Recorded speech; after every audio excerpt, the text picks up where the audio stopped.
this episode should be called From Friendship to a True Friendship, because there's no other place I've ever seen two men connect in such an impactful, life-changing way. I think that scares us. I know it scares a lot of us. Just imagine I throw the word intimacy out there again when I'm referring to a relationship between two men and watch what happens. Intimacy. That's not manly at all. Really? Well, why don't we stop allowing culture to define what manly is? Go check out my week 1 blog on that. And while you're at it, why don't we check the definition of intimacy? It simply means close familiarity or friendship. By default, I think people hear the word intimacy and think about the other definition, which is an intimate act, especially sexual intercourse. Okay, now that I got your attention and you're awake, stop allowing culture and fear to define, or better yet, exclude you from something you need. And I'm not referring to that second part. That's a whole other podcast. That's Men of Iron After Dark. Okay, let me get back to it. A close friendship, is that asking too much?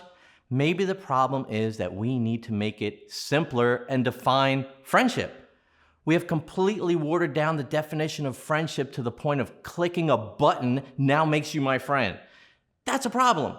True friendship is the man who picks up the phone at 3 a.m. when you call, as long as he has his ringer on. True friendship allows us to speak criticism, but in love, with a pure desire to see improvement. True friendship involves confrontation. Another word we're convinced is a bad thing. Do you see what I'm getting at, though? Don't allow culture to define intimacy or friendship or manliness. You take ownership of what is true and beneficial. You change a culture. Like we say this here at Men of Iron all the time.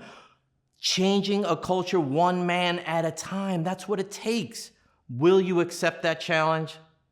So let's take the next step and go deeper in our friendship with other godly men.